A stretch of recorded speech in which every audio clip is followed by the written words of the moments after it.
Welcome back to the show, my friends. I am your host, Eric Szilagyi. If you've had an uncomfortable experience and you'd like to have it featured on the show, please get a hold of me at contact.uncomfortable@gmail.com. Please make sure to follow us on Facebook and Instagram, both at Uncomfortable Podcast 65. And most importantly, please share the show with others and make sure to leave us a 5-star rating and review where you can. This is the main way that you can help get this show out in front of more people. There's a couple of events coming up that I'm going to be a part of. First will be the second annual Bigfoot Brews held in Dowagiac, Michigan, this September 9th. This is in honor of the Dewey Lake monster sighting from way back in 1964. This year, Robert Kreider from New Mexico and Mr. Stacy Brown Jr. from Florida will be the main speakers for the day. Tickets are available. Seating is limited. So if you're interested, I would suggest picking up those tickets as soon as you can. I want to let you know that the Friday night before, at the same venue, we will be holding a VIP dinner, which will be a screening of Stacy Brown Jr.'s latest installments of the Skunk Ape Experiment. Both gentlemen will be on hand for the dinner, and then afterwards, we'll be viewing all 4 episodes of his newest project. Tickets are on sale now. I am looking for vendors. So if you're interested, please check out the vendor ticket on the Eventbrite link in the show notes below. Also, if you are interested in helping sponsor this event, please contact me at contact.uncomfortable@gmail.com. Just about a month later, October 7th, actually the whole weekend, including the evening of October 6th, all day on the 7th, and the morning of the 8th, you will be able to join myself, Justin and Jay from the Cryptids of the Corn, Steve and Kyle from the Hollow Sky podcast, Chris and Joel from the Kill a Mockingbirds podcast, Ryan, Justin, and Lance from the Appalachian Intelligence podcast, and now Bo Kennedy from the Bump podcast at the first Fortean Airwaves podcast conference. $50 is the cost per ticket per person for this event. That gets you access to all of us all 3 days. Starting the evening of the 6th, we will have a Friday night meet and greet, an impromptu panel in the courtyard at the Inn in Ada, Ohio.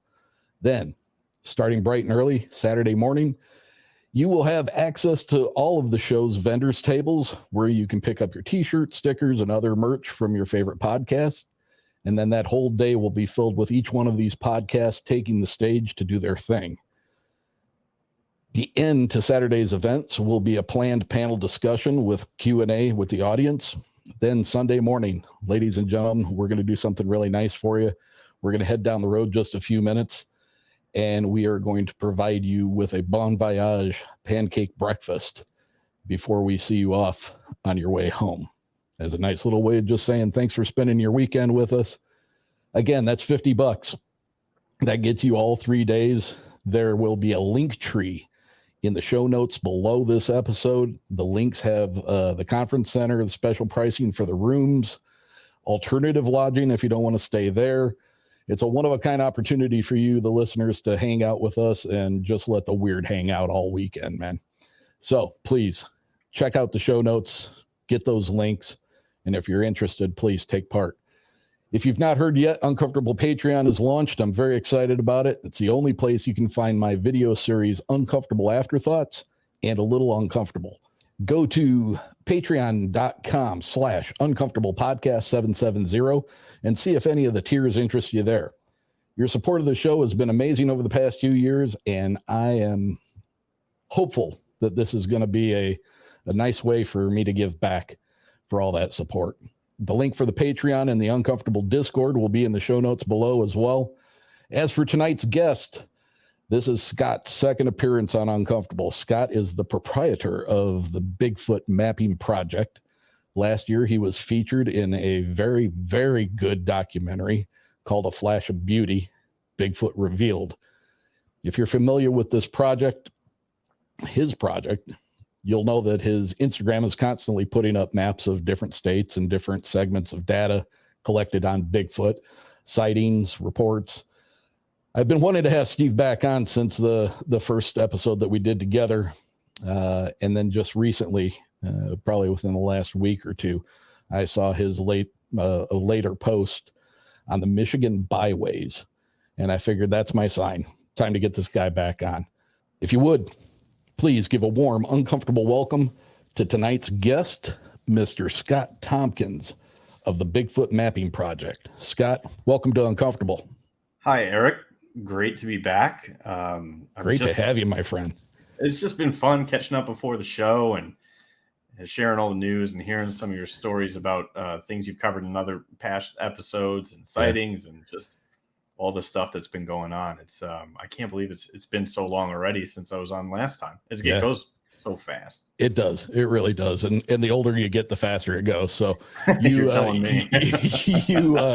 you told me beforehand, before we started recording, that you are expecting a new member to the family. So congratulations on that. And if I can give you any kind of advice, it is cherish every moment, even the ones that keep you up in the middle of the night. Because, man, the older you get, the faster it goes. And before you know, you're going to blink and it's like, holy crap, what happened? So congratulations to you and your wife on that. Thank you. Listen, you know what? I had a great time recording with you last time. You got a great personality. You carry a show really well. I think back in the last time I told you, you ought to probably try to think about doing one of these on your own. I remember that. So listen, it's funny how things kind of are synchronistic. Maybe 10 minutes, 15 minutes before you actually entered into the studio here. I was sitting in the studio, I was getting everything set and ready for you. And my neighbor, he's having a new siding put onto his house. And I have no problem with the hammering and the nails. I mean, everybody's got to have their thing, they got to do, they got to work somehow. But they had the music turned up in the backyard and it was a little loud. I don't particularly mind that, but it seemed like it was coming right through my air conditioner in the studio. And it sounded like the music was playing right there. So I went outside and I said, hey guys, I'm not trying to be an ass or anything, but I said, I'm getting ready to record an episode of a podcast. And could you please turn the music down some because it's really kind of filling the studio. And they were very nice about it. They said, yeah. And the one older gentleman, I'd guess him, maybe in his early mid 60s, great shape. God, I wish I was in good a shape as that guy was. He says, what do you podcast about? And I said, paranormal stuff, Bigfoot, UFOs, haunting, stuff like that. And in the most matter of fact kind of way, he's like, I saw a Bigfoot. As he's walking away, and I was like, excuse me? and he says, yeah, I saw a Bigfoot. And I said, can I ask where? And he's like, up north, 1972. And I was like, holy crap, what? And he was in the Huron-Manistee National Forest. And that's one of the places in getting ready for the show that I had come up with as like a hot spot for Michigan too. So, I mean, there you have it, right? That's just, I wish that was in the map, that sighting. Yeah. So, it's kind of crazy how things kind of synchronistically always tend to come together. But right outside my back wall of my studio, there's a guy that saw one, back in 1972. He says, well, now I know where you live. So if I see another one, I'm coming to talk to you. Knocking. Yeah. Pun intended, right? Yeah. So Scott, I got to tell you, about a year ago, sometime during 2022, a new documentary came out, A Flash of Beauty, Bigfoot Revealed. And I went into it. I got it the day it came out, not knowing anything about it, hoping and praying that it was going to be of good content. Not all of them are, as you might be aware. Fully aware. There's some really, really bad ones out there. But this one I thought was really well done. You had a nice feature in there. You were in there with Ron Moorhead, who spoke at Bigfoot Brews last year for me. You were in there with Jeff Meldrum and a number of other people. Really well done. Till it got to the end. They cut that part out. And then I watched it again, and that part was missing. Yep. And so my son and I did a watch party of that. He was in Grand Rapids, I was down here, and we watched it together. And when it got to the end of this portion that we're talking about, I was like, I don't think so. And he's like, I freaking know that face. And within a couple of minutes, he had gone to one of these Party City websites or whatever, and pulled up the exact same mask. He sent me the picture. I put it into Photoshop. I blurred it a little bit. I turned it, and then I put it next to a screenshot from that I took off the TV from watching the show, turned it to the same angle, and then made it the same size. And it was a dead match. And inside of like 20 minutes, we had that thing busted, and we're like, holy crap, this was a great show. Why the hell would they put that in at the end? And then I watched it again, and it was completely taken out. Yes. I actually, I don't know if you had a chance in doing your research about that, but they have a Facebook post where they address that. And I can't remember the exact wording, but knowing the director, Brett, and Jill, well, from behind the scenes, and we correspond, I can say that I am confident that what they put in that documentary, they believe, and there must have been more going on behind the scenes for them. I admire the fact that they addressed it publicly and adjusted their documentary to reflect learning, right? They might have, I don't know the full story, but I do know them, and they are quality people. They're not out there to skew or make things up. So something must have slipped through or convinced them that was real footage for them to include it. And then they learned more and addressed it, and they openly addressed it publicly. So, well, kudos to them for that. The only thing that I did see Jeff Meldrum had, I don't remember if it was a video segment or a post, where he did draw some concerns about the addition of that. That was the only thing that I had seen. I think it was in response to that, actually, that they I can't remember what they said, but I'll happily after the show go find it, because I remember reading it. Yeah. And I also remember reading what Dr. Meldrum posted, and I think it was not long after that the documentary was adjusted. So, but I will say, again, in terms of character, there was nothing that gave me concern, and clearly nothing about, Ron Moorhead was in there. Everyone that met with the director, Brett, and everybody, they are quality, good people. So I am more than inclined to give them the benefit of the doubt. And everybody sometimes gets caught up in things or whatever the case may be. I can speak to their character for sure. They're great people. In fact, I just had another on Saturday. I met with them and did a podcast, and it just came out on Monday. So it's in kind of a recap of what's happened between that documentary and now. And we talked about they have some questions about different things. I won't spoil everything, but we caught up, and that didn't even come up, to be honest. I can imagine. I didn't think to ask about it or anything either. Yeah. I don't think I'd put them on the spot on a podcast about that either. But well, no, like I said, kudos to them for making the adjustment and re-releasing it without that footage. I think that speaks volumes of just what you're getting at, the type of people that they are. Aside from that, that was a really well done documentary. It was good. It really was.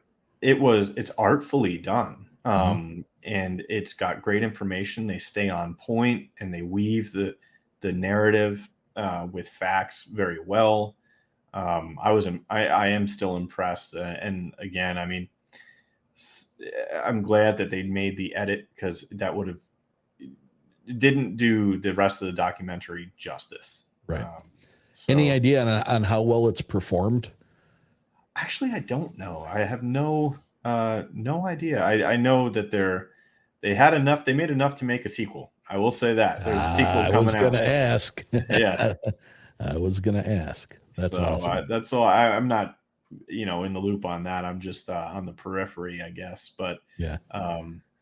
Yeah, they are coming out with a sequel, and I won't spoil anything, but I will say the trailer, which I have seen before it's released. That's one perk, I guess.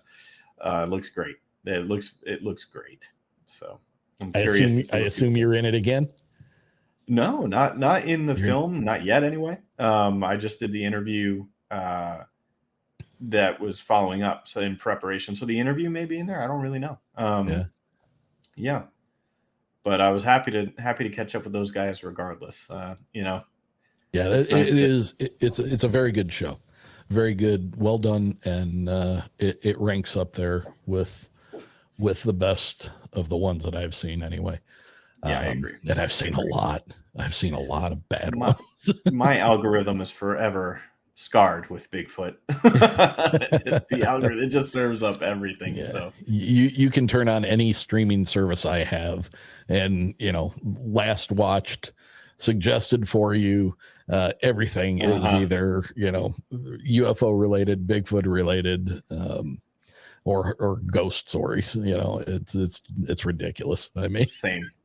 I go to sleep watching haunting shows. So most people might get freaked out by them. I go to sleep with them. It's, comforting. It's my wheelhouse, right? Yeah. So Scott, what's been going on with the Bigfoot Mapping Project since we talked last? How's it doing? It's doing well. Lots have going on. When was the last time? Almost a year ago, was it? I think it's been a little over a year. Wow, time flies. Then a lot has been going on. One of my favorite things that I've done in the past year, as far as putting information out there, is this corridor series that I've done nationally with many of the states that have a significant number of Bigfoot sightings. And I hope we get a lot more into that further into the show. We will. I'm good. I'm looking forward to this. Is going to be a unique show. I think it's the first time I've ever done what we were discussing, where we're going to kind of get into a live workshop, I guess you'd call it. Yeah. But yeah, so that's been a lot of work, and I've kind of piggybacked on some of the green infrastructure data that Esri has provided and used it in a different way to show how Bigfoot sightings and occurrences intersect with real, verified, documented wildlife corridors. So That's a big one. I've been promoting that. There's a whole series. If you look at the Instagram, that's pretty much all you're going to see until you scroll down. As far as other exciting things, there's a few. It's funny. I didn't talk about this in the pre-show with you, but I don't know what to call it, and perhaps maybe you can give me some advice, or the viewers can. But what I'm working on is creating, I call it like Bigfoot sessions, where I talk with, or try to talk with, people who are not necessarily in the community, but who are experts in their field: biologists, anthropologists, archaeologists, et cetera, and try to bring in, kind of like what I'm doing, where I'm a GIS guy who's extremely interested in Bigfoot, and I apply my expertise to the field, and extrapolating on that idea, I want to convince people who might not be in the field and might not even have any interest to talk about how they would apply their different expertise to the study of Bigfoot. And I want to do that in a way that I can share with people through an interview type platform, but maybe not weekly or bi-weekly. It's basically, as I get access to these people, sure, I would bring them into the fold.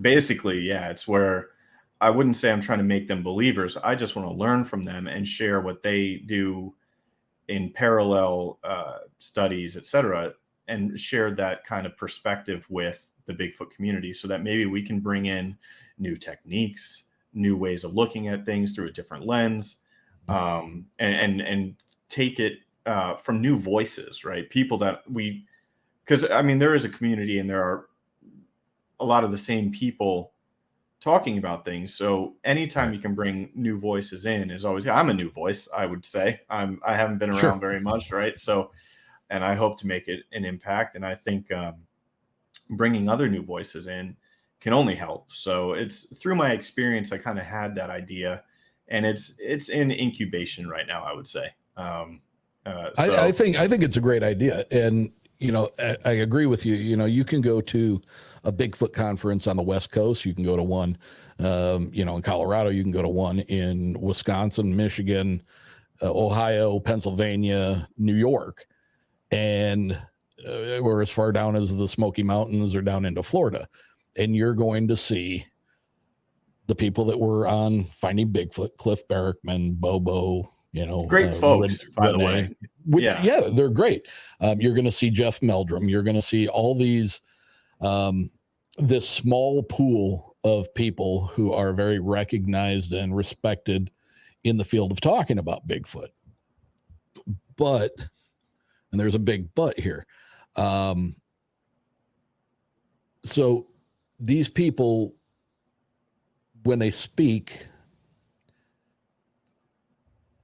they're speaking on they're leaning on a crutch of science, and it's understandable. Jeff Meldrum is using the anthropology and the anatomy of the foot to, dissect and create his theories on this makes sense for the size of a creature that would be having these kind of prints. And this is how the foot bends and all that stuff. And that's all great. And it's wonderful.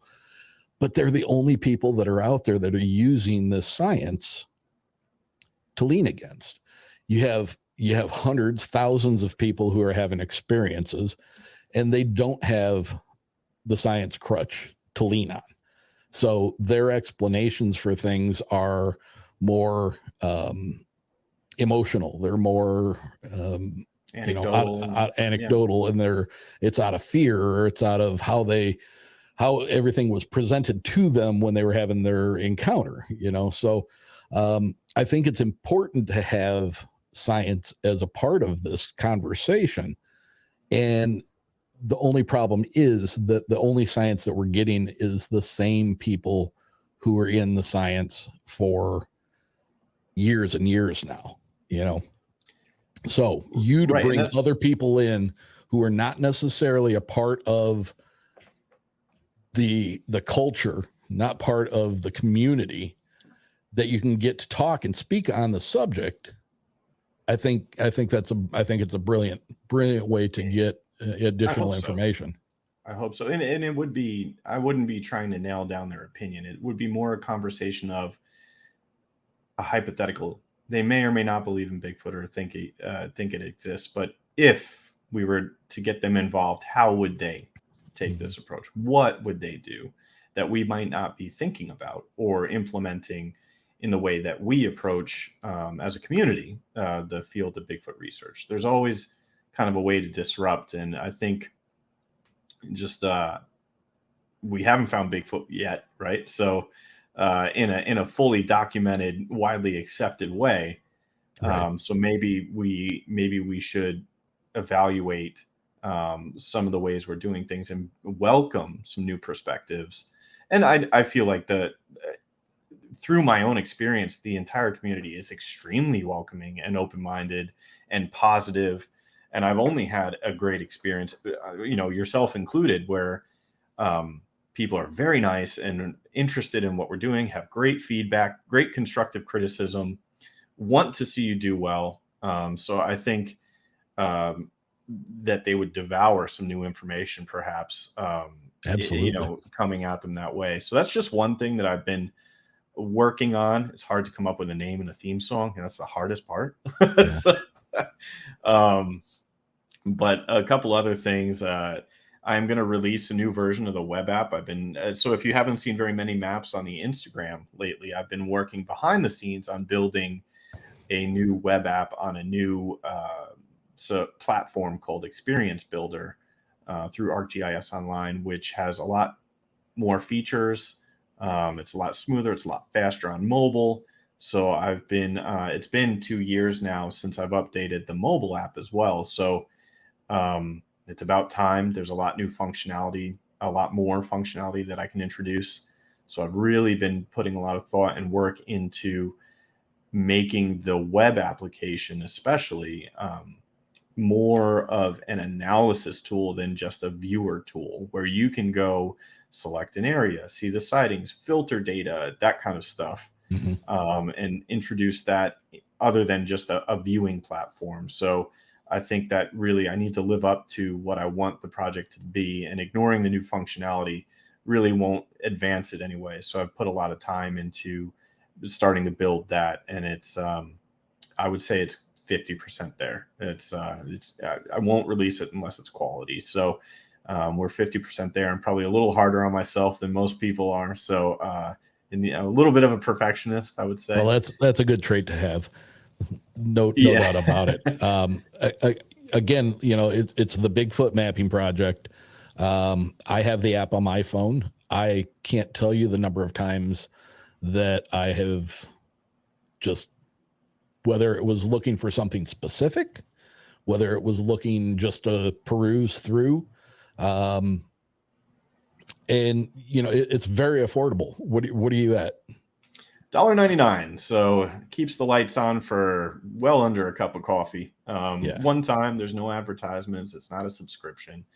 But it really does help pay for the platform I use, the software I use, website fees, domain, etc. You name it.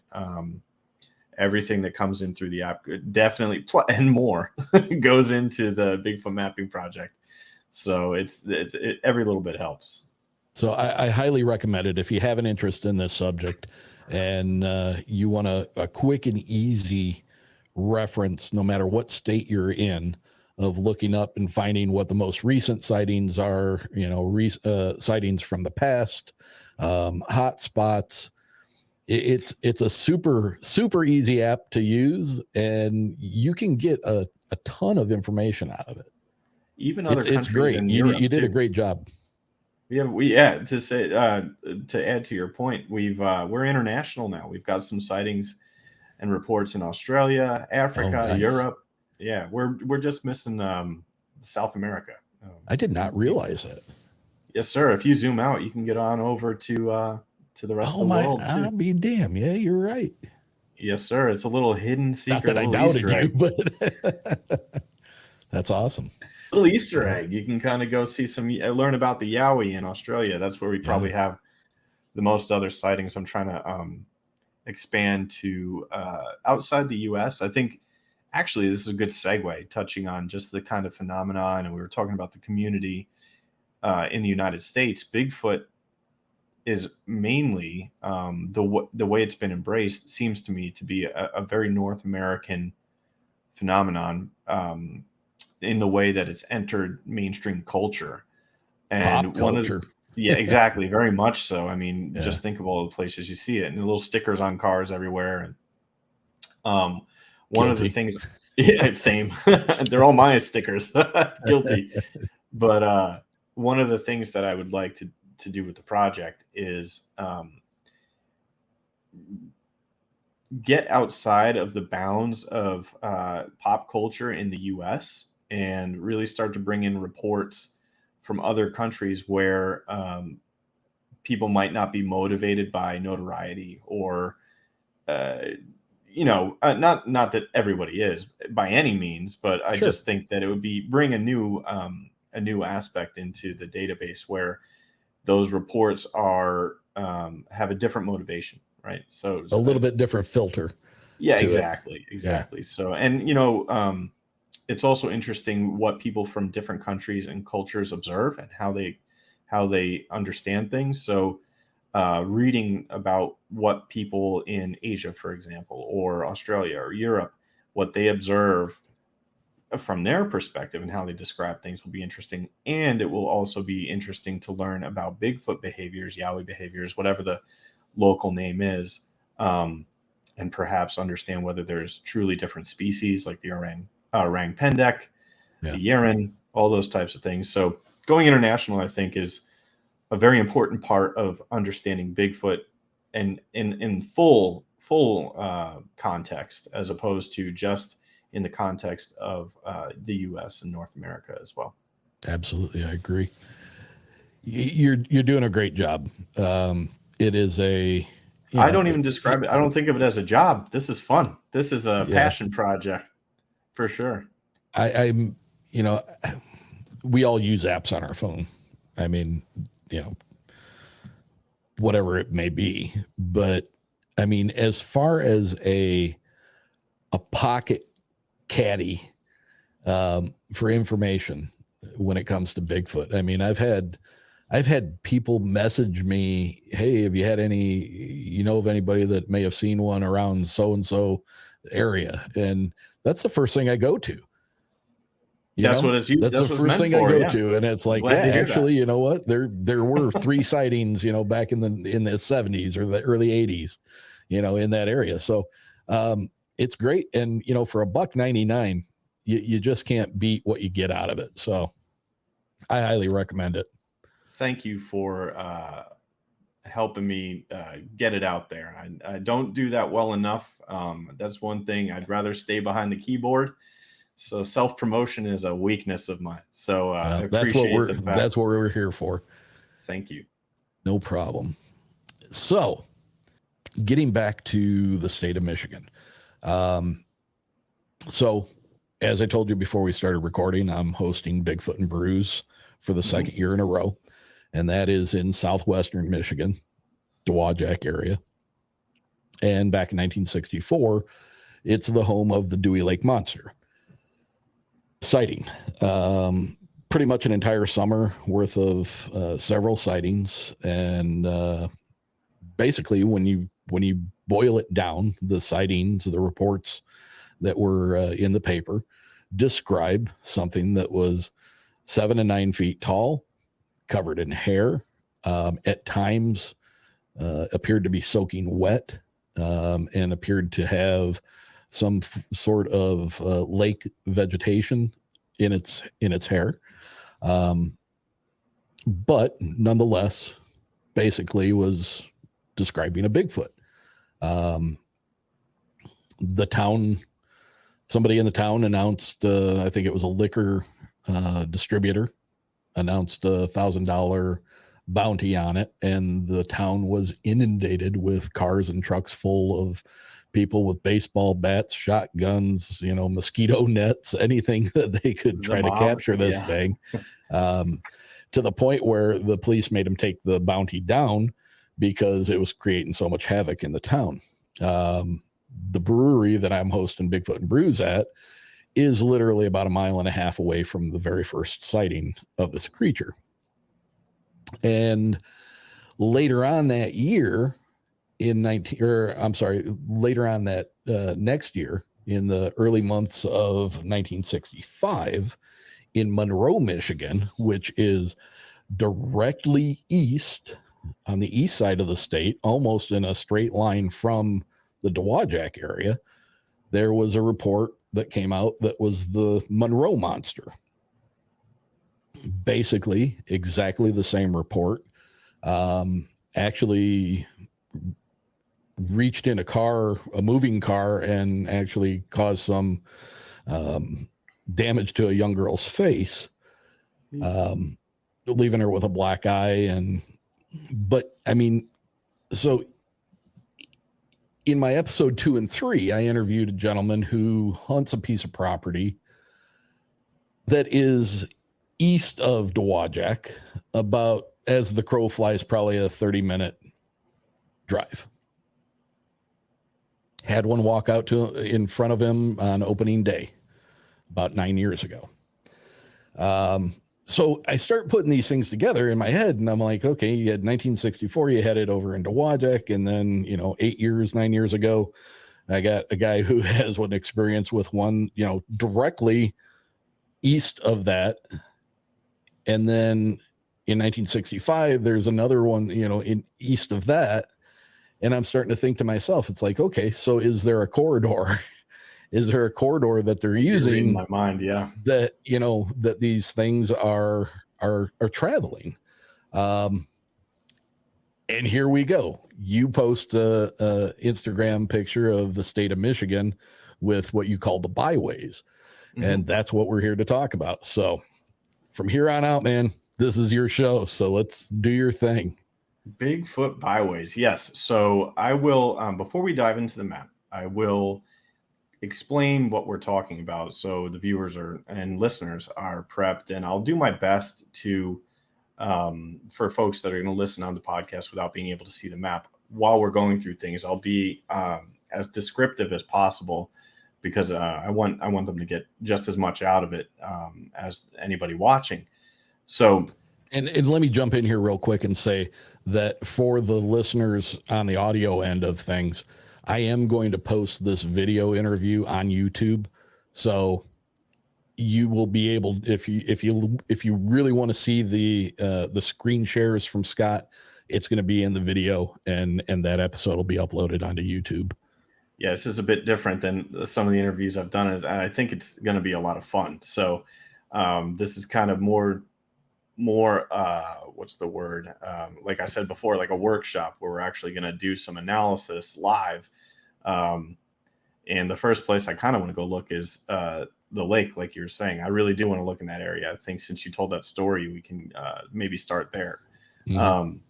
So I'll describe the map first. And what we're going to see is these habitat cores, they're called. And the way they're displayed on the map is called habitat cores by betweenness. So as opposed to just big green areas that facilitate wildlife, these are going to look like funnels or pipelines, because they're symbolized and displayed based on their betweenness relationship to each other. So you're going to see different values, darker with a higher value, which is a better, higher betweenness score than the lighter area. So that's going to be the area that's going to funnel the most wildlife, basically, is what we're going to see. The darkest area equals the highest value. Funnel the most wildlife is what the greenest area is what we're going to look at. And it's literally, when I say the greenest area, it's literally the greenest area with the highest green infrastructure value, right? So that's what this data set is meant for. It's meant to help developers maintain and have the least impact on the environment. So as we put a lot of time and money into this, and the study, I think it's a great study and data set in general. But what I've done is taken it a little out of context. I don't think they ever thought when they made this data set that somebody would pick it up and use it to identify pathways and corridors that Bigfoot uses to travel.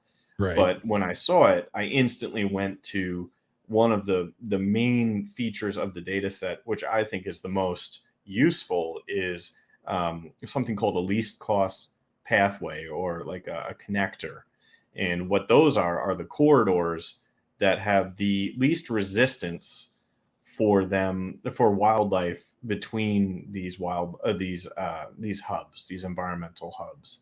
So that is how wildlife travels, and why that's important to green infrastructure is you don't want to disrupt that, right? So when you're building roads and things like that, developers will look at, okay, where's the most wildlife traveling? What's the heaviest area? How can we responsibly develop and maybe make a land bridge, or not put a 6-lane highway there or anything like that, or build a big office, develop a big a commercial area, things like that, so that hopefully looking forward, we can live in balance with wildlife and human progress, which I believe in both. We can responsibly do that. We have the technology and information to be able to do that. So with that qualifier, before you bring up that map, you're talking a lot of sciencey stuff. I apologize. No, that's fine. But people might be wondering, how the hell do you know all this stuff? So if you can, give them a real quick refresher on what you do for your day job. Oh, sure. My background, I have a degree in GIS from State University of New York at Cortland. I'm sure they also have never been shouted out in a Bigfoot podcast, which is I'm happy to be the first, hopefully.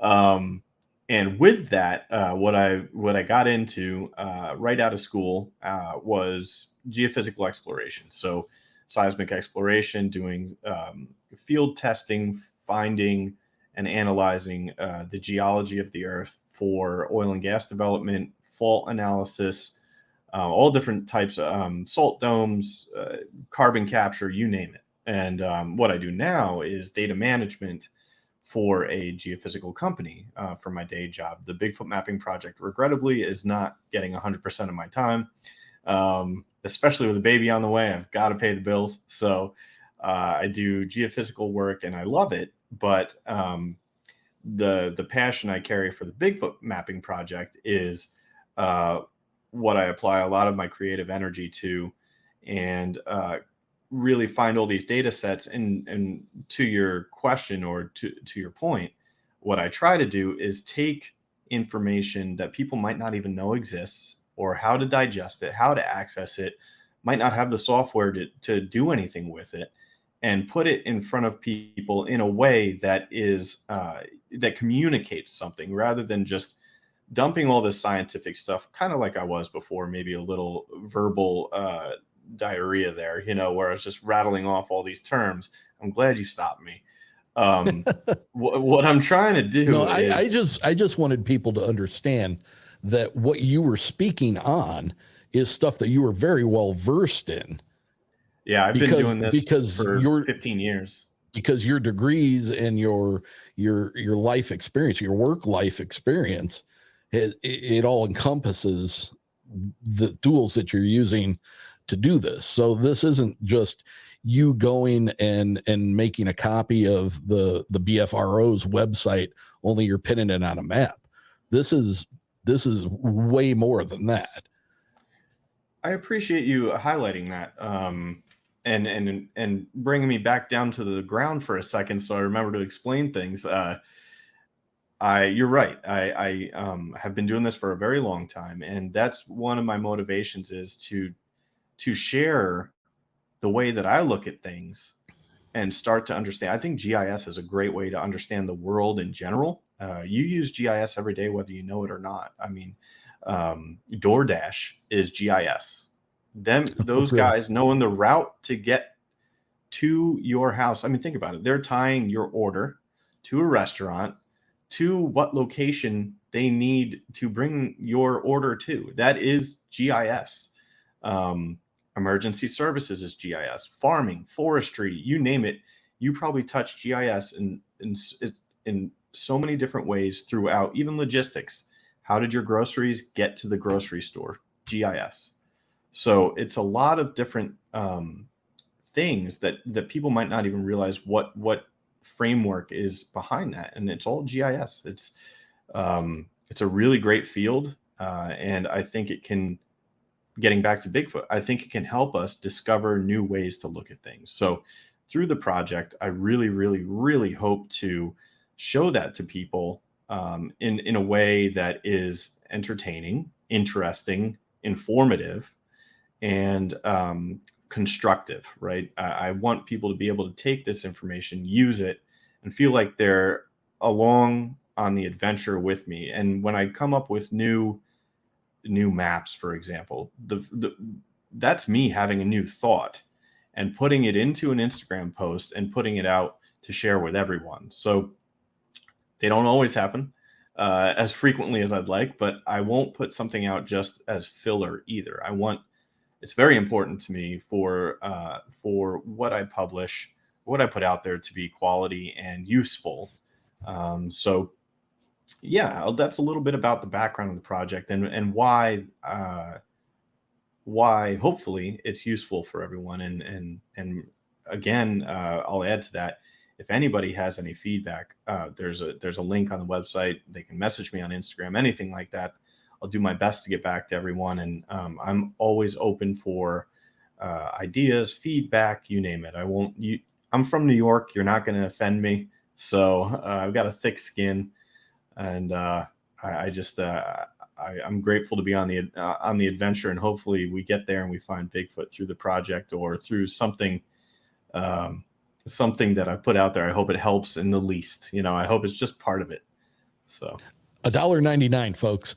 $1.99 for this app, and help keep this guy doing what he's doing, because I honestly think that he is on a current path that is going to open our eyes to some things that, when we hear these different accounts, these reports by people, if you listen to Sasquatch Chronicles or you listen to any of the other Bigfoot shows that are out there, and you're hearing about these experiences that are taking place in, whether it be Utah or Oregon or Northern California or Midwest in Michigan or over in Ohio, it's going to let you be able to understand how that's possible.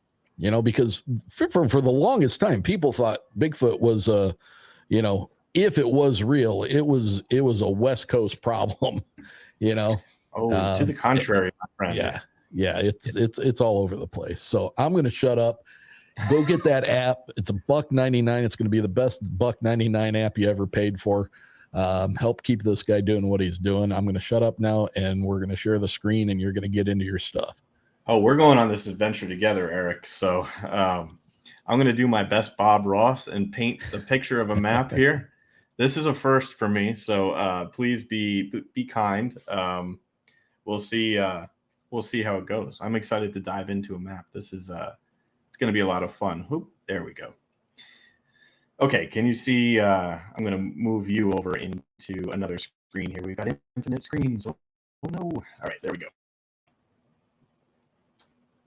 All right. So can you see everything okay? Is it coming through? Excellent. Looks good. All right. So from the top, what we've got is we're going to start with the software that we're in. It's called ArcMap, and it's made by Esri, the Environmental Science Research Institute. And they're a private company that has all of the GIS offerings that you can imagine, right? They're in every industry. And from military all the way down to education, municipalities, the corporate world, and myself at the bottom of the list there. So what we're looking at in the map is all the stuff that we can analyze and take and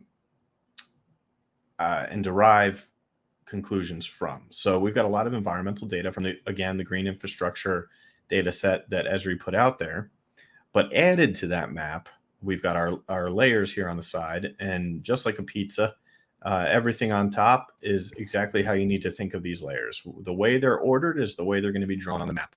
I say that to my coworkers, anybody that asks me to make a map and ask me specific things to have on it. I say, think of it like a pizza and tell me the toppings you want, and whatever you list first is what you're going to see. So it draws that way on the map. And what we got is the Bigfoot trail locations. And these are trailheads that I put on there with Bigfoot sightings within, I think it was like a 3-mile radius. Then we've got the actual Michigan Bigfoot sightings here in orange. It might be hard to see until we zoom in. I've included hiking trails so we can see an additional corridor and maybe see where some of these sightings start to make sense when you put environmental data into context. And then we've got the coolest part of the map tonight that I can't wait to focus on, and that is the least cost pathway connectors. And this is what these are segments from the entire network of connectors between all the wildlife hubs. But the distinction is that these connectors are within a quarter mile of a Bigfoot report from our database. What that means is, to me, that this is the network in red on the map that Bigfoot most likely travels throughout the state of Michigan. And at this extent, the points draw a lot larger, so they cover up a lot of these trails. But when I turn off the points, you'll see here when it decides to redraw in a second, And there's a lot of data here, so it's going to take a second. But while it's redrawing, what you're going to see now are all the red areas on the map. When you zoom in, those are actual corridors that that Bigfoot could theoretically travel. So how I would use that in the field, if I were, let's Eric, where can you help me direct me to just about where I need to zoom in for lake lake monster? Okay, so if you would go down into the lower left quadrant, maybe inch in and an inch up from the border. Inch in, inch up, like right here. There. A little more in. It should be in that box, sir. I'll tell you what. Here's what we can do. I'll turn off these habitat corridors by between this. And I will add a nice base map so we can actually see what we're talking about here. A topo map will do. At this extent, it should draw pretty quick. So that way we can have a little context with where we're working through here. Okay. This is all the kind of stuff that actually, I mean, it's kind of fun. It's like we're working on a project together to find Bigfoot corridors. I like this a lot. Absolutely. That's cool. So it does take a second to draw. And you can see when the little globe is spinning down here, it's drawing. So, and if it doesn't, there we go. So here's the corridors. So we're looking for Dowagiac, Michigan. Dowagiac. Let's see. There's Kalamazoo here. South. Go south. A little bit more to your left. Here it is. Dowagiac. Perfect. Okay, so this will zoom in. Yep. There's okay, so you see those lakes up there that are all intertwined in your orange lines there? Yes. Those should be the sister lakes. Excellent. I'm going to turn on the Bigfoot sightings again. I had those turned off just to show the red. But now we're going to start to see in a second when I refresh the map just what the sighting situation looks like around these lakes if it decides to cooperate. And with my luck, just because we're recording, it's going to freeze or something. But there we go. I just need to move the map. So here you can see, I'll highlight them so you can actually see them pretty well. The Bigfoot sightings will now turn a nice shade of bright blue. So there's 1, 2, 3 in between the sister lakes there, and there's a nice network of where they likely traveled. And you can kind of see it's pretty interesting. They can make a whole loop here. Bigfoot could have come right down this trail or this way or up and around. That gives you an idea of like what between the sightings looks like. Right. And that's just now my guess is that on the regular app, if you were to select one of those three, probably the one closest to the lake, that would be a report from 1964, probably June 3rd, 1964. I have the map ready, so let's see.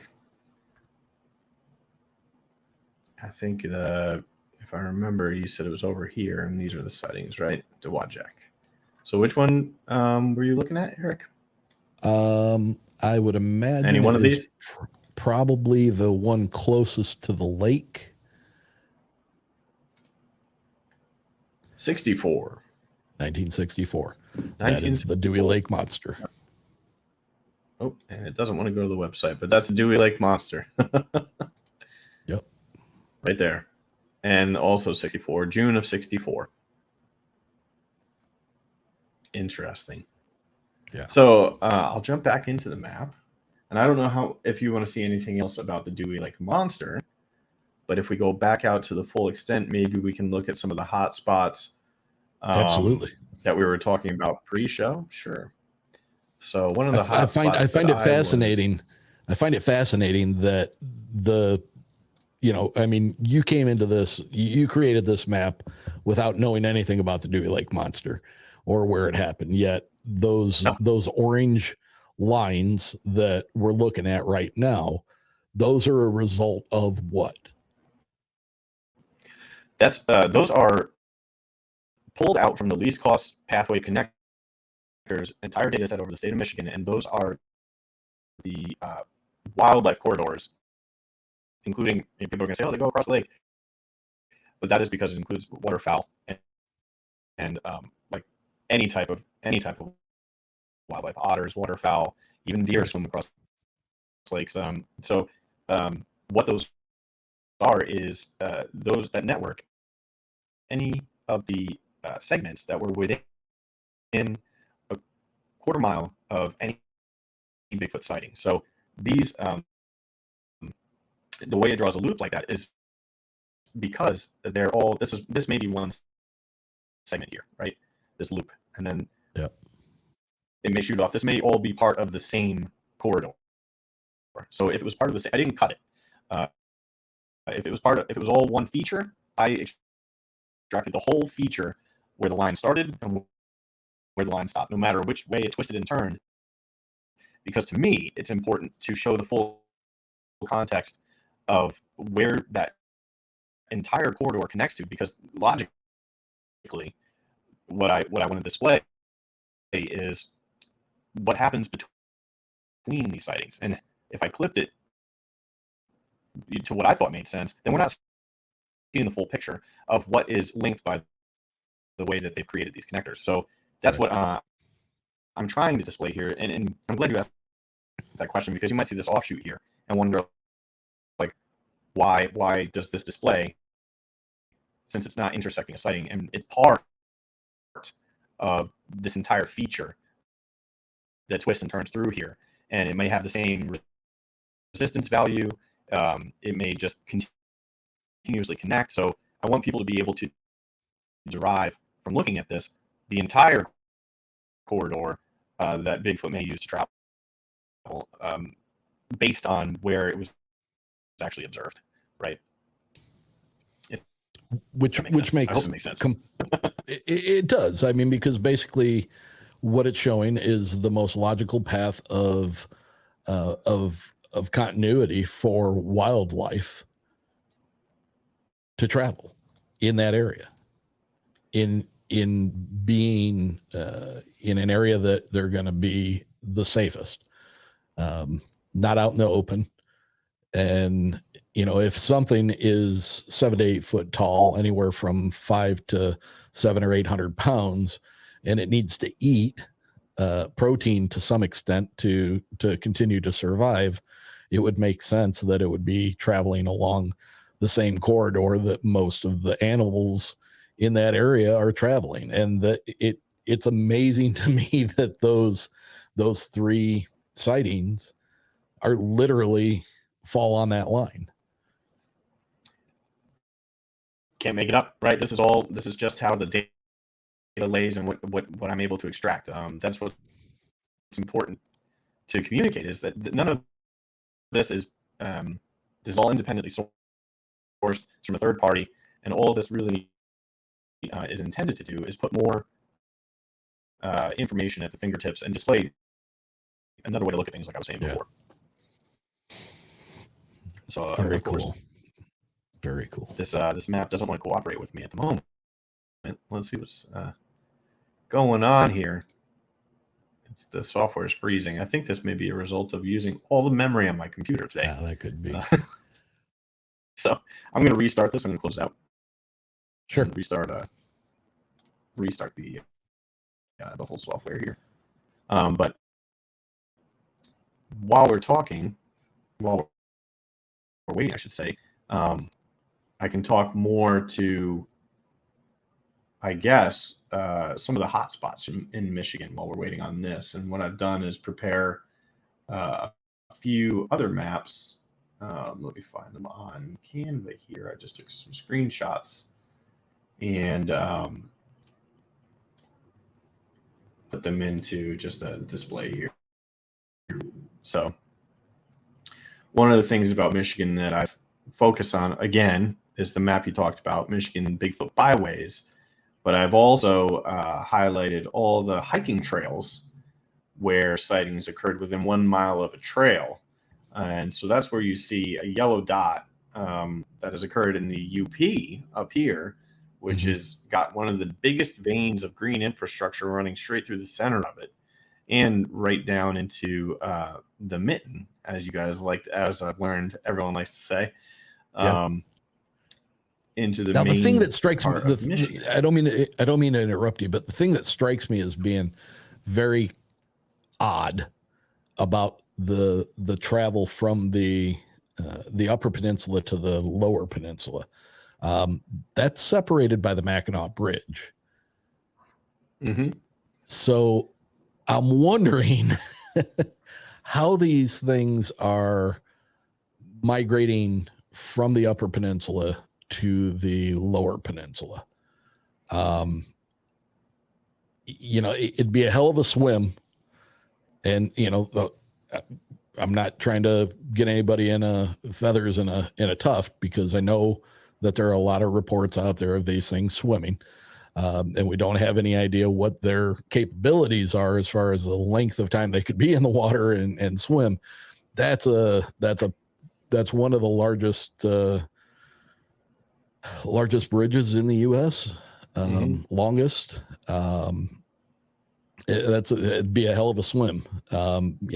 Are they coming across at night? Are they migrating across the underneath, using the structure of the bridge underneath? I have no idea. What's interesting about that is, and like you're saying, it's not just Bigfoot we're talking about here. That's a documented wildlife corridor from the data set. So that's a really good question. Is other wildlife using that as well? Like, how are they using it? Are they swimming? Does it have anything to do with the infrastructure? Maybe it provides them little checkpoints to get across and kind of hang on to each piling as they get across, or who knows, right? I don't know. I don't know either. It's very odd. I mean, again, not just for Bigfoot, but any of the creatures native to the state of Michigan in the Upper Peninsula. Right. We can zoom in a little further here once this is done drawing. But I agree. I think it's one of the more unexplainable pieces of the data set that without going there and understanding what's happening, it raises more questions than answers, right? I imagine there's an island out at this point, yes. That island off to the right hand side, that's Mackinac Island. Okay. Beautiful place. If you haven't been there, I highly recommend going there. There's the only automotives. Yeah, the only automotives on there are emergency vehicles. So cool. Actually, it's on my list. Kind of like going back in time. I think that's pretty cool. So that's a great question, and sometimes that's what happens with the data set too. It might raise more questions than answers, right? But that might spark somebody to go figure out what's happening. Right. So, I mean, I think it's a great thing if you're critical of the data set and asking questions, not taking things at face value, even though it's part of a bigger study. That doesn't mean it's perfect, right? I think that's great that you touched on that, because this is a very interesting scenario that we're looking at on the map. You've got a corridor. Like I said, there's waterfowl included in wildlife, right? So that may be one of the things that you're seeing a byproduct of in the data set. It's all wildlife, also including marine wildlife. So that might be maybe a little misleading or not quite correct, but I will point out, if we look at this and try to understand the context further, which I think this is great that we're going through maps like this, because they don't just give you all the answers. They also provide a way to analyze things. So if we look in further detail, the sighting is onshore, and there are other corridors that are likely part of the same corridor here. That's just probably part of the same line. So it doesn't necessarily mean that Bigfoot swam across or walked across the bridge, Right. but that corridor is linked to another one, just in terms of the GIS feature itself, just the way the line was drawn and created. So you have to also, like I was saying, take context into what's going on in the map as well. And this is a great example. I mean, we can say, all right, there's this sighting is on shore. Let's focus more on what's going on down here, because I don't need to don my snorkel and go look for Bigfoot out in the lake. You know what I mean? So, right. No, I think that's a great observation, and I'm glad you brought it up, because I've had a few people ask that, like, I see Bigfoots out in the bay in San Diego, and I'm like, well, there's a lot of reasons those points show up in obscure places as well. People's phones might be inaccurate. The way they submit it, they might. This is a great thing about maps to speak about, where if you're zoomed out, your accuracy only increases when you zoom in, right? The scale at this extent is a large scale. So when you click over here, and you might think you'll be clicking on the land, you could be off by hundreds of feet, if not thousands of feet, because you're at such a far extent. But when you zoom in, and the scale up here, right now we're at 1 unit equals 3,800,000 units, which is basically 1 inch equals 3.8 million inches, to put it into terms. So when you zoom in, I'll zoom in on one of the hotspots so we can kind of figure out where we're going to go look for Bigfoot together. Up here, when you zoom in, you'll notice that now this scale is a lot smaller, and the further you zoom in, the more 1-to-1 it becomes. 1 inch equals 1 inch, or 1 foot equals 1 foot. So keep that in mind when you're looking at maps or looking at the website, because you can certainly pull different conclusions out. I'll pull up the big map, the website map, the actual project map here, to make this point, and then I will get back to the software. But when you get to this full extent here, it must be my computer's being slow, not cooperating. Don't embarrass me, HP. Come on. When you look at this extent, you might really draw different conclusions about what's going on in different areas when you look, because things look so much closer together.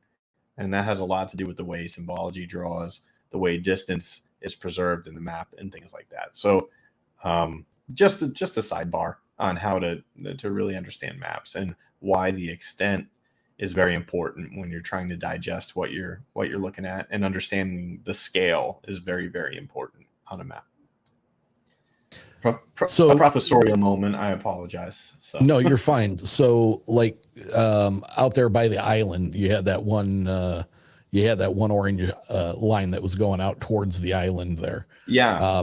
That could be just the result of somebody submitting a sighting via your website and having not scrolled in close enough on the map, and just that it could be one of the scenarios. That red line that goes out into the lake, though, is actually not part of the database. It's part of the infrastructure data that was published by Esri. So okay.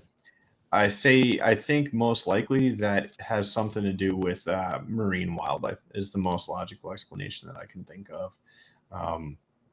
Because there might be like bridge development, or you never know what they're going to do development wise. So I think they just included in the study even water bodies that where they had values for wildlife traveling. All right, let's hit some hot spots. Yeah. So here I'm going to turn off this this habitat by betweenness importance, and I'm going to turn back on the topo map here, so we know what we're looking at. And this messed me up last time, so this might be just one hotspot we get to, but I'm going to let that draw.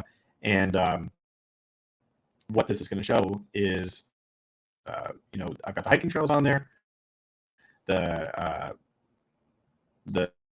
topo map will show elevation. It will culture. So is it a state park that we're looking at? Is it a forested area? Is it a wetland? All those types of things we can derive from the topo map. And if the map wants to cooperate, there we go.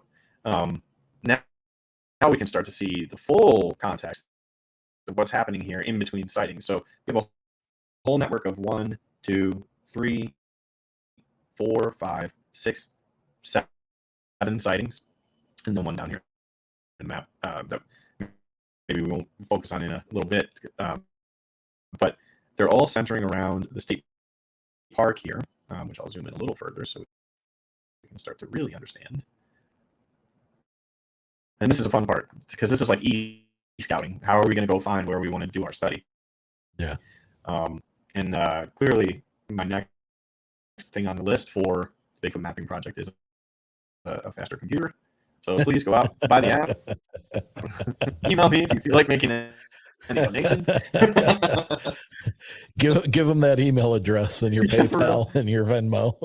Yeah, here's my PayPal, here's my Venmo. I take Zelle. Geez, that's funny. Back in early December, I decided it was time. I needed something more than my hand-me-down laptop that I got back from my daughter after she graduated college. And I found a friend of my son who is very good with computers. He built me a screaming machine for under $600. And I'm jealous. It's a workhorse. He did a great job, Parker Hurley, and you did a great job. This is a firehouse. So I definitely feel the pain. I was running. Yeah, it's like myself. Okay. And this data is very, very heavy, right? It's ArcMap. It's believe it or not, this is 32-bit software. So it's a 64-bit machine, but it's 32-bit software. So it just is slow. They do have a new software out called ArcGIS Pro, which the price tag on it reflects that it's professional for sure. So I'm still operating with what'll get me by, and I'm not going to complain about that ever. I do enjoy the software. I've used it for a very long time. I mean, it is great, but there are some downsides to older software. So, but now that we've got it zoomed in and we've had a nice sidebar, and hopefully my fundraiser went well, I'll let you know after the episode. We've got the Craig Lake State Park, and I'm not familiar with Michigan at all. So perhaps you know about the Ottawa National Forest and the Craig Lake State Park. I know the Ottawa Forest, but I'm not familiar with the state park. Okay. It looks like to me, just from where I was zooming in at the map at a glance, we've got a great network here where it's connecting two hubs, clearly. And we've also got a hiking trail that also links all the way over to the other sightings we saw that were on the shore of the lake there as well. So this is a great example of how putting everything into context can help you link the area between sightings, where if you didn't have this on map here, you might not be aware that this hiking trail network exists, and you might not be able to find a logical way to connect the coast here, this network of sightings. How does Bigfoot get all the way over? Well, there's a trail right here linking, and look at this. He's been sighted here and then in the forest and completely right along that trailway pretty much. So I think just one example of how GIS can put a lot of different information into context for sure. I'll revert back to you, Eric, and see if are there any other areas that you would like to look at? For myself, about mid-lower peninsula, around the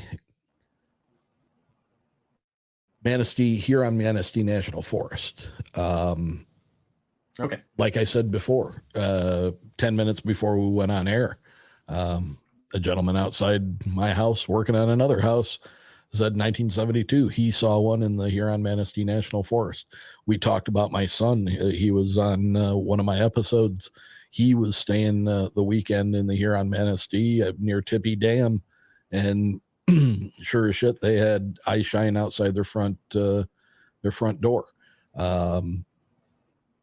I personally 3 years ago did a kayak trip down the river in the Huron-Manistee, and that night it was a night from hell because all of my Amazon bought equipment failed miserably. But while we were sitting at the fire, we heard 3 owls, and there was something unremarkable about the sound of the owls. It was kind of a like almost an imitation of it. Yeah, it very much sounded like somebody imitating, but there was one directly across the river from where we were at. There was one that responded that was quite a ways off behind us, and then one that was up ahead of us, and it went in the same pattern. The one across, the one behind, the one in front. It continued to do that multiple times, and all 3 of us sitting at the fire, it was like, that doesn't sound like, it sounds like something sounding like an owl. Right. And then, it's weird. that stopped. But there were 3 of us sitting at the fire. Okay. So imagine it's night, you have a fire burning, and you have 3 silhouettes sitting at the fire, and we hear 3 owls. All right. And then one guy, he got pissed drunk and went, and he decided to go get in his hammock. And then there were just 2 of us. And shortly after that, after the 3rd guy had went to lay down, then we started hearing wood knocks, but it was 2 wood knocks. You heard whack, whack. And then a little while later, you heard whack, whack. And I started thinking to myself, it's like, everybody's always trying to figure out what are these, what are they communicating? How are they communicating? What's making these noises? And I'm like, I started thinking, it's like, oh shit, are they counting? Because when there were 3 of us at the fire, we had 3 owl noises, and now there's only 2 of us, and we're hearing 2 wood knocks. So they're letting maybe each other know. I have no idea, but it kind of makes sense. How many are in the area? How many are we seeing? Who knows? Right. But later that night, after we let the fire burn down, we went to the other 2 of us. We went to get in our hammocks, and I fell out of my hammock, tore the mosquito netting out of it. It was a horrible, horrible night. But as I'm laying there trying to, and it got so cold that night, it wasn't supposed to get that cold, and I underpacked. I literally had pairs of socks on my hands, and I had a gaiter pulled up over my face, and I even put my damn sunglasses on to keep my eyeballs from getting too cold. I've been there.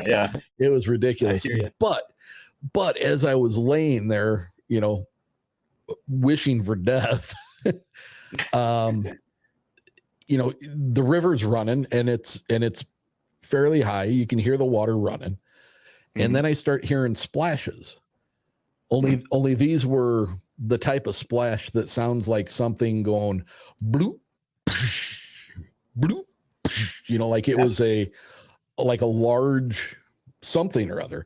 Now, I've heard fish jump in the water plenty of times while I'm fishing. It didn't sound like fish breaching the water, getting bugs off the top of the water. I don't think there was, a school of mink that decided to go diving. Right. But I'm hearing splashes in the water, as if large rocks were being thrown into the river.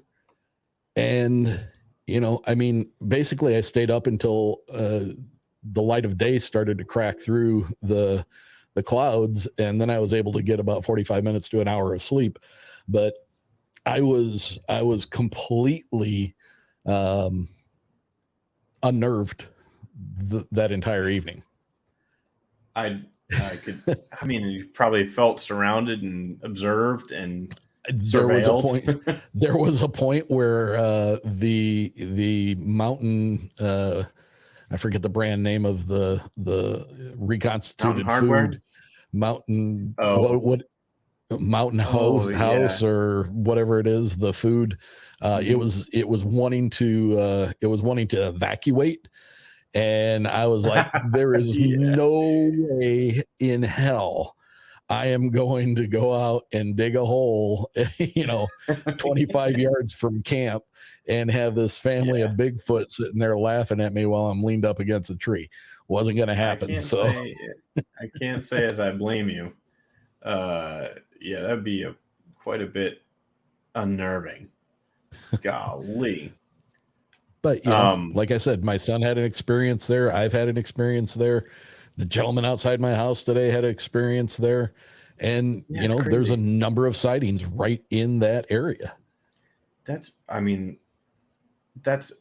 You can't make that up. I mean, running into the guy that was like, I had a sighting, and then it corresponds right to the network, the area that your son had the sighting, like you were saying. It's just insane. Yep. Do you know where that was, or do you want to look at where that was? It was in the Huron-Manistee National Forest. It was near Tippy Dam. Oh, I see it. Like you were saying, towards the middle of the state, up here.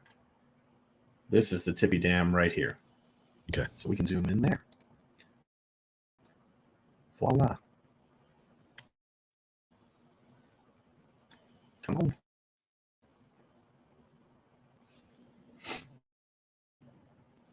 Well, of course, it doesn't want to cooperate.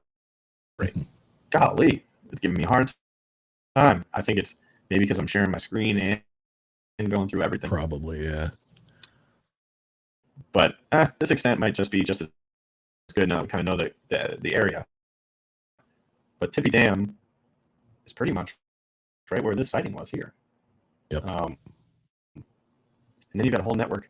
So here, you have a whole hotspot. 1, 2, 3, 4, 5, 6, 7, 8, 9. I mean, that's within a reasonable radius of each other, all connected by the national forest, the roads, the hiking trails, and the corridors. Yep. Very interesting, and really the river as well. It's really kind of I don't know, the surreal is the right word to use. It's funny that there's a confirmation that I'm seeing by this map.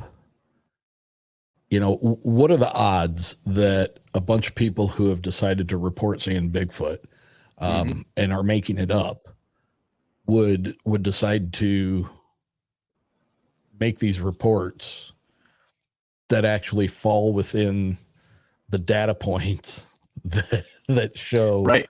There's literally a good reason for it to be there. That's one of my favorite things about this data set is that the corridors are almost, I would say 95%, 98, 99% accurate as far as it's definitive. The wildlife travels there. And who these sightings were, reported from an app, probably, zooming in on the map and put the point right where they had the sighting. Nobody, aside from now, if they're, after they watch this show, had any idea where these corridors exist. And I have not shared the full data set of the entire network. All I've highlighted and shared publicly is the red corridors that intersect or have a Bigfoot sighting nearby. Mm-hmm. Nobody else knows where this network is, right? So to see these orange dots correspond, almost every single one hits a connector, right? Yeah. It is uncanny to see that. To me, that is a confirmation that Bigfoot is traveling where other wildlife travels. It's a confirmation, just like you're saying. There's no doubt. Which makes perfect sense. Yeah, it makes perfect sense. And when you look even further outside the national forest, everywhere you see a sighting, it pretty much hits or is within a quarter mile of a least cost pathway, which means that's the most logical place wildlife is going to be and going to be traveling. You do see, I will point out the one anomaly in the map because I know you're going to have a viewer that's like, yeah, but there's an orange dot with nothing near it. And, that could go down a lot of ways. Did somebody really see something? Bigfoot's smart. It doesn't always have to follow a wildlife corridor. But I think looking at this map, almost 100% of them, save for the one in the map right now, is within a quarter mile of a least cost pathway. I think that's really, really informative. I mean, for me, and I'm a believer in these things. I'm firmly rooted in the fact that they do exist, and that there's nothing unnatural about the idea that they would exist. I mean, to me, it makes perfect sense that they're there. Now, if you scroll directly across the state to the east, staying right in the same part of the state, but go due east. It's actually cooperating with me. I shouldn't have pointed that out because now I'm going to jinx myself. I'm sure I'm going to see another additional cluster of those orange lines, because on that side of the state, the Huron National Forest has a ton of sightings as well. So maybe I should zoom out if it wants to cooperate. Or not. I'll tell you what.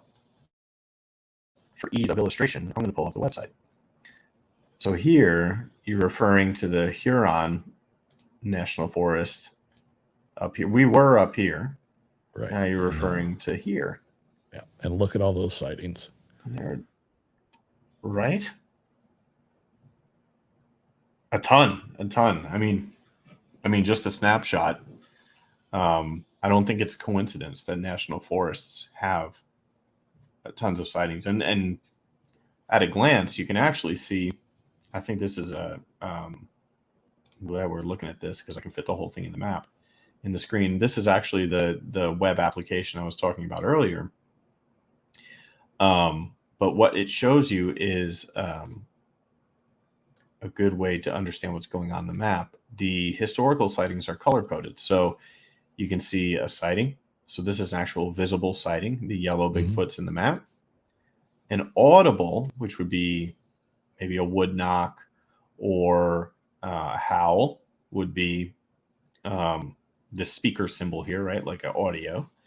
Track sign, footprint. So, and then there's maybe it just isn't a defined type. Somebody didn't fill it out, or the sighting information I had wasn't clear, right? So yeah. If I want, one of the things that I personally look for, and I've filtered out before, is all the track sign. To me, that is a direct link to the creature itself. So I've actually made for myself maps where I've just looked at where are the footprints, right? Because that to me is the creature left something behind. So if you just look at the blue points in the map, now you can see, even if you disregard anything else, you can see Bigfoot was here, here in the center, here in the national forest, here in this hot spot, here. Look at this. There's a bunch of footprints in Manistee, like you were saying, right? Yeah. So it gives you a little bit at a glance what's happening here. And this makes sense because it's, wow, I kind of want to go check this area out after zooming in. This looks pretty interesting. Footprints and audibles all in this whole area. Right off the Little Manistee. I bet you there's a lot of salmon and trout running through that river. Is that right? I would imagine. Yeah. Yeah. On a pretty regular basis. Yeah. This is one of the places I would go right here. Just because there's such a concentration of footprints. Just looking at that on the map, that's definitely where I would go. One of the first places I would want to put on my checklist for looking for Bigfoot in Michigan, for sure. You know, and Yeah. I've made friends with several investigators, researchers, if you want to call them that, in the state of Michigan. And you know, if you go back in right in between the Huron Manistee and the Huron Forest, you're going to see two lakes, Higgins Lake and Houghton Lake, and those are both pretty well scouted by these Michigan researchers. And if you look, there's a number of sightings there as well. Yeah, I mean, I'm just gonna switch base maps because I'm not familiar with this area. I want to see what it looks like. And I might debut one of the coolest features about the Bigfoot map that I think people might miss. I don't know if you've seen it either, Eric, but we have 3D. Oh, no kidding. Yep. So it'll zoom. Oh, right it in. is down there. I did not know that. Yeah. So it'll zoom right to where you are in the 2D map. They talk to each other, and all the points, you just right click and tilt, and now you're in the map in 3 dimensions. So it's great for areas where there's mountains. You can see the view shed. You can see areas zoom in and out and really get a lay of the land. Look at all this. Look at the different view you get in the 3D as well. So, and all those colored dots are sightings. That's right. So it's crazy when you look. That's a different perspective when you're looking at it, you know, for kind of from a south to north aspect. Right. And you can rotate and start to look around. That's crazy, dude. Yeah. It almost puts you, it's just such a different way of looking at it. 2D doesn't always give you the best perspective, right? So this shows you all the way to the horizon, you know, what Bigfoot's got going on, what's happening in the area. And when you start to look at it this way, it looks so much more in a different context, or just looking at things literally from a different angle. Yeah. Can change your whole perspective, pun intended, on what's happening. Because look, you can now. I'm thinking, okay, look at what's happening. This is such a dense area of sightings. That's crazy because when you look at a map from top looking down, you know, like when you're like this here, just look, yeah, you know, I mean, yeah, Michigan's got a lot of sightings, and you know they're kind of piled on top of each other in some areas and stuff like that. But when you go to that 3-dimensional map and you look at it from the perspective of, say, being in a specific county and looking out across the surrounding counties and you know, what's north of you, what's south of you, that's a little more stunning, to be honest with you, than looking at the regular map.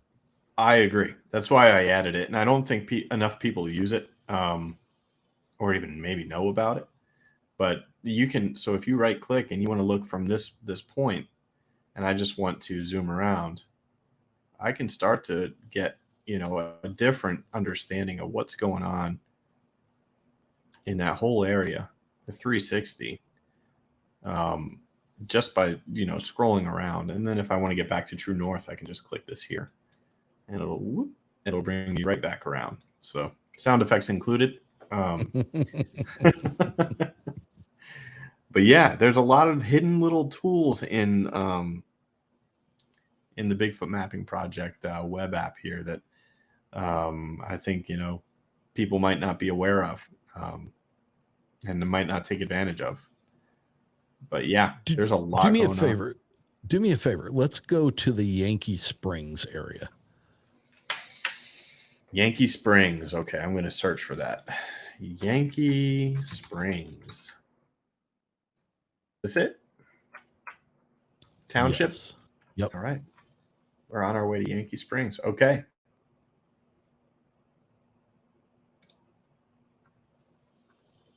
You can zoom out a little.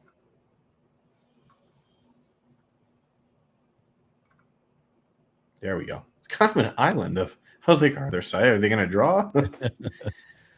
So I was made privy to some recordings of suspected Sasquatch. Mm-hmm. in and around the area of Yankee Springs. They would not be specific as to the area. All they said it was in or around Yankee Springs. Okay.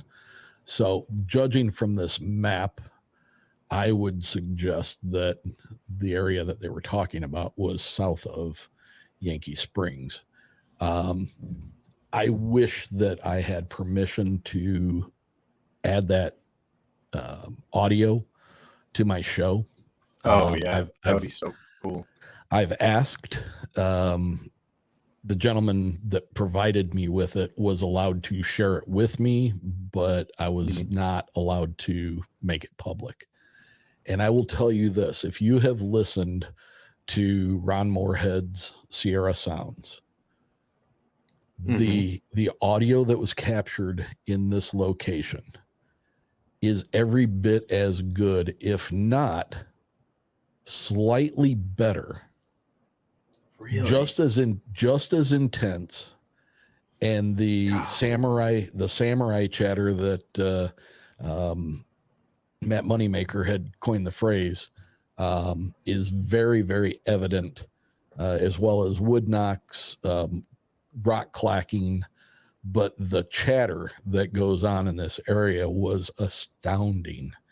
So I wish like hell I could get permission to air it. I'm jealous. But it literally is like if you got bonus footage from the Sierra Sounds on a DVD that wasn't released anyplace else.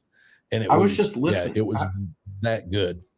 I was just listening to Cliff and Bobo today at work, and Cliff was talking about the Sierra Sounds, as a matter of fact. And he was like, as far as he understands, that was the only recording that sounded like that, where Bigfoot are stringing essentially different sounds together to communicate things like words, etc. Yeah. And he was like, that's such a weird, like you were saying, speaking of synchronicities, I had been listening to that, and he was imploring people in the podcast. He was like, I wish I could hear another example of it. Man, I hope you get the permission to air that. People are probably thirsty for that kind of information, and it would be nuts. Yeah. Man, I've got the audio sitting on my computer, and I can't do anything with it. I wish I that applaud I could, your integrity. I really do, because that takes a lot of self-control, I'd imagine. But that's just, I'm jealous. I hope one day you get the permission to share that, because I'd love to hear it. I pulled up the one more. I'm just making sure I can get to where I want to get down here. I see that we're talking about this area right here. So I'm actually going to pull up the network while we're talking, and look at the Yankee Springs area Bigfoot network. So this would be, it's just south of, let me get back to the map here. Yankee Springs. I want to make sure I'm telling you right. Yankee Springs. Come out here.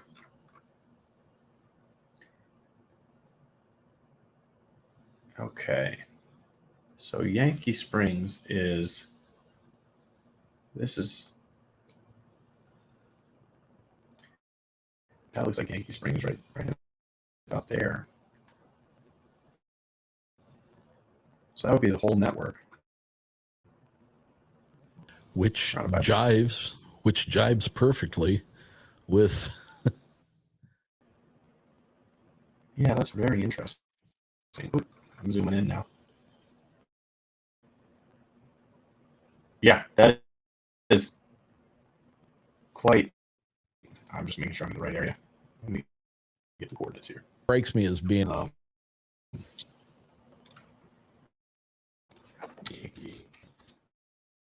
The coordinates and put it right on the map.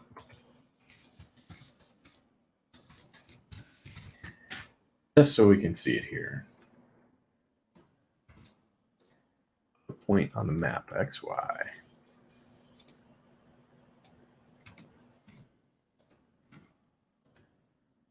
in what you were doing in this, anybody who uses your desktop or your mobile app can do very similar things on their own. Absolutely. Correct?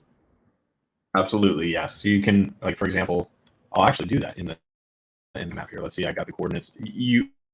I just searched before for Yankee Springs. So it's actually a little bit more user friendly. It's a lot simpler, a lot faster than the software I use. It's not nearly as memory heavy and not a memory hog at all. But yeah, you can plug in coordinates here. You can use your current location in the map. You can zoom into a coordinate right there. So absolutely, yes.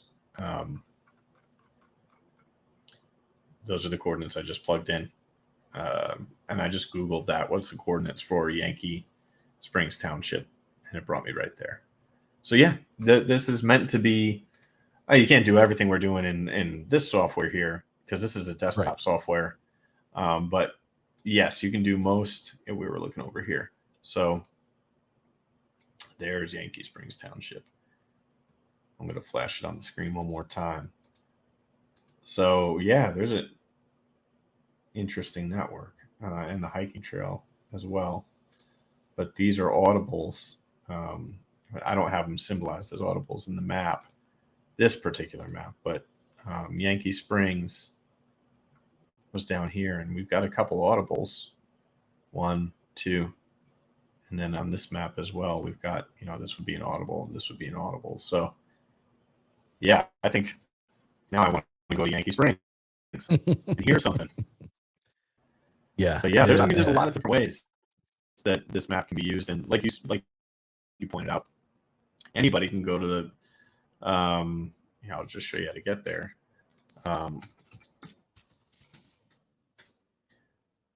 www.bigfootmap.com and just click the logo. And I made it real easy to get a hold of me. You can submit a report here, and you can also contact me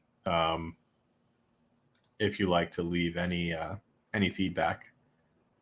It'll bring you to a link, and it'll ask you how you want to email me. And if you submit a report, it'll bring you right to the form.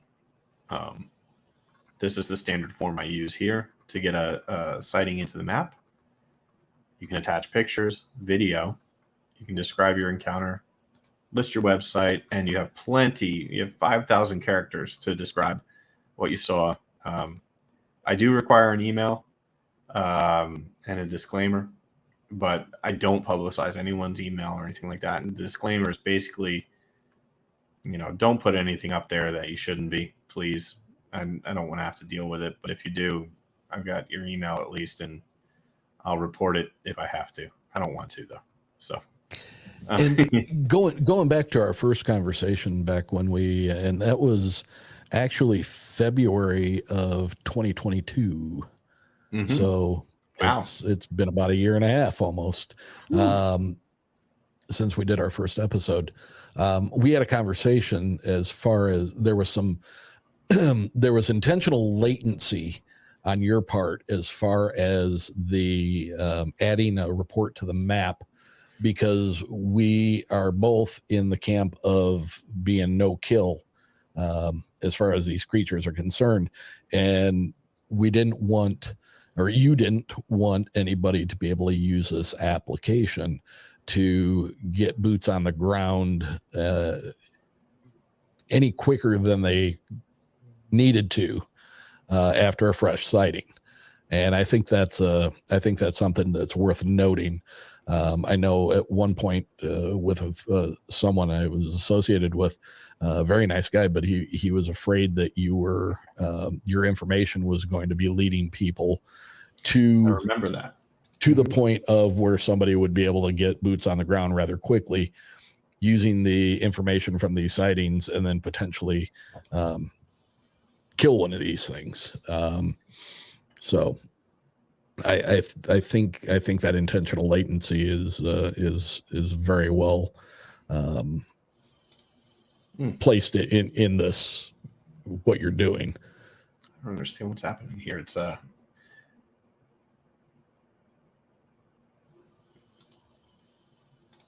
there we go. It wasn't quite my internet was not cooperating for a moment. I apologize for that. Oh, it's no problem. Yeah, no, I'm glad to hear people are concerned, but I hopefully mitigate that, because that's the last thing I want to happen. I just talked about this the other day with the guys from A Flash of Beauty. I would like this information to be used for conservation purposes and to protect Bigfoot, right? Not to make him a target, make it a target, make the species a target. So I'm glad you brought that up, because that's still the case. I do highlight newer sightings on the map, but there is a little bit of a delay. So that way people can't get right out there. And not that I think they'd have very much success. People have tried, but yeah. We're batting 0 for 1,000 here. Yeah. So, but still, I don't want to be, if that were to happen, I wouldn't want to play a part in that. That's for sure. So, Scott, we're coming up on 2 hours. Again, just, it's always wonderful talking to you. You're, the project you're doing is so valuable. And I mean, just from the standpoint of an enthusiast, who's, delving into this, not nearly as many years as I have, or some, I'm not a boots on the ground investigator. All right. I'm not out traipsing through the woods trying to find tracks and all that. My job is to sit and talk to people that do. And I'm okay with that. But what your service does is, just like I was saying earlier, it's a pocket pal. I can pull my phone out and, a buddy of mine saying, "Oh, I wonder if there's any sightings around blah, blah, blah." And it's like, I could tell you, like, in less than 2 minutes, I could tell you, yeah, there are. Right. Where are there not sightings? So just keep doing what you're doing, man, because I think this is a very valuable tool. And, I've got some, like I said, I've got some researchers that I'm friendly with in the Michigan area. And if they're not using your app, they need to be, because one in particular, I can tell you, he's kind of like, he doesn't like the newfangled stuff. He'd rather get his boots on the ground and get muddy and get that and all that. But man, this is a hell of a way to put yourself in a position to change the odds. Make the most of that boots on the ground time. You know what I mean? Put a little bit different way of figuring out where you want to go. Absolutely. So I'm going to challenge you. Okay. I'm ready for this. I have 2 things that I would love to see you tackle. Okay. And one being, because of your most recent experience out in the Sedonas, is, and I think we talked about this at one point via message. I was really interested in seeing, I know you did a map that overlaid known cave systems with the Bigfoot hotspots throughout the country. And those have lined up rather well. And of course that makes sense. And I'm sure your byways probably line up very consistent with that as well. But the thing that really interested me, and it is now becoming even more topical than it was when I suggested this, is I would be very interested in if you can find, and I think I might have provided you a website with UFO sightings from the early 1900s through modern day. I do remember you sending that through, I think. Yep. And if not, I can dig it up again. I would be very interested. Now, don't get me wrong. I'm not saying that Bigfoot are the watchdogs for ETs. That's not what I'm getting at. But I'm curious that, is there a correlation between the areas where Bigfoot are found or sighted, reported, and these UFO sightings? I don't know the answer to that. Maybe I can have a different an opinion by the time we talk again. And I would appreciate that. And the other thing would be if you could overlay a map of known nuclear sites, both nuclear power plants and any known nuclear military installations. Interesting. Probably. I'd have to find that data set, but I'm sure it's out there. I would probably not all the military ones, though, I bet. Probably not. You'd be find some of them, but not all of them for sure. Right. But I'd be really interested to see if there's if there can be any kind of correlation drawn between those as well. Well, we'll find out. Nuclear and UFOs are my top 2 maps. I think I can do that. At the very, I'll probably just send them to you first. Okay. And then let you have premier access to those. And then with your permission, assuming you don't want to do anything with them first, I'll put them on the Instagram. Deal. Yeah. I think that, and here's the reason I bring up the nuclear stuff is because there are several, there's one gentleman in specific, Steve Isdahl, out of Canada. Like I've heard that name. He runs a channel called howtohunt.com. Oh, yeah. He's a guide hunter, but he's just inundated with people sending him emails about their reports of having encounters with Bigfoot. There have been a number of them that have come from either military personnel or people who have worked in conjunction with nuclear sites that have many times had these things coming and actually breaching the security fences that they have around these places.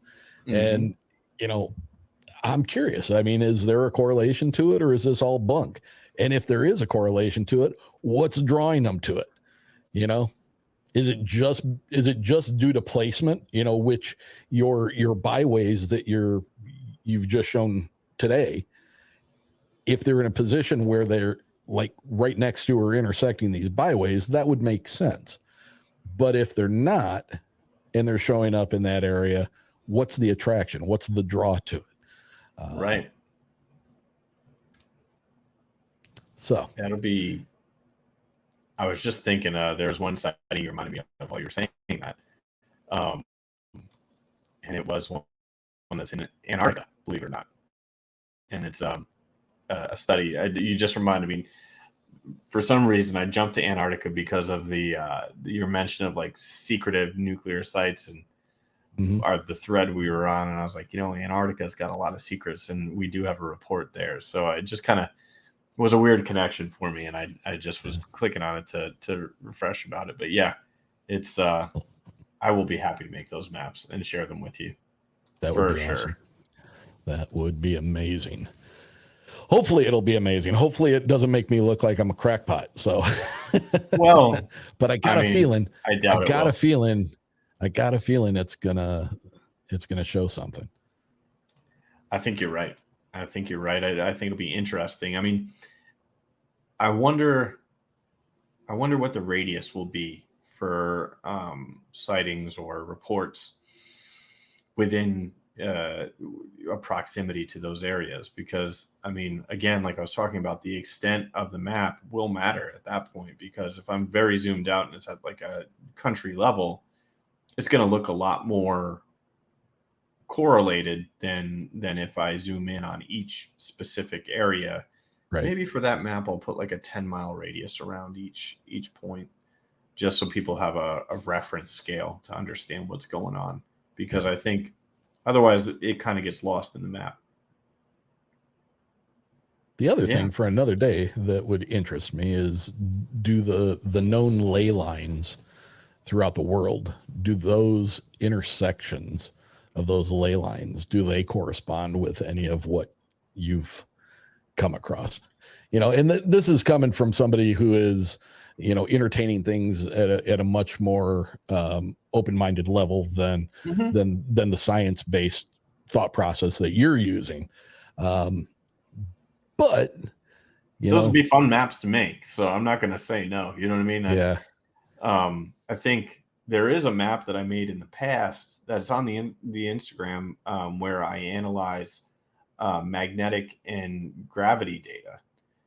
So that's similar to ley lines. I don't know a lot about ley lines, but I do know it has to do with the magnetic strength around the Earth, the magnetic field. Yeah. And what magnetic and gravity data does is it measures that, right? So the signature of what's in the crust and the magnetic strength that's in the crust, whether it's high, positive or negative, right? For example, and how strong it is in either direction, either pole. So yeah, that's on there, and that might be the closest thing I've done to ley lines. And it would be interesting. Maybe that would be a step towards what you're thinking about, right? In terms of things I've already done and data that I've got available. This is fun. It's been a blast with you, man. It always is. Yeah. I wish you didn't live that far away, because I think throwing back a couple of beers with you and oh yeah, and that would be a lot of fun. My wife would be like, "Are you ever coming home?" Like, do me a favor before we wrap this up. Let everybody know where they can find you, how to reach you, and anything you have and anything you have coming up in the future that you know of. Let's see. You can reach me. You can always find all my information at www.bigfootmap.com. Everything is there. The Instagram that I post on is called, it's just Bigfoot Mapping Project, at Bigfoot Mapping Project. The app on both app stores, iOS and Android, is Bigfoot Map, all one word. And coming up, I don't have any appearances or anything like that, or any podcasts in the near future that I'll be on. I need to get my face out there. So if anybody would like to talk, please feel free to contact me. I could use all the practice I can get. So I just appreciate folks like you, Eric, for having me on and helping me talk about the platform and giving me time to share what I'm doing. I very much appreciate it. And I hope that I'm welcome back, and I hope we have a lot to talk. I hope we have a lot to talk about next time. I know we will. Yeah. So with that, I just want to say thank you again. It's very much appreciated, and I know all the time and effort you put into your podcast. So I just want to say a big thank you for having me on. Well, I appreciate you. I appreciate you taking the time to do this. I appreciate what you're doing. I think it has a great deal of value to people everywhere, from the enthusiasts to people that are going out there and spending their weekends or their vacations looking for these things. So with that, ladies and gentlemen, I hope you've enjoyed hearing from Scott Tompkins again. It's been a year and a half, and that's a little bit too long. I think we're going to have to. I agree. We're definitely going to have him back a little bit sooner for the next round. Hopefully he's taking me serious on these other two maps. I know I kind of spiraled out of the realm of science into some pseudoscience there at the end. But I think that we'll be surprised with the way those maps look. My gut tells me there's going to be some correlations. So, Scott, again, thank you so much, man. It's always a pleasure. Thank you. Good night.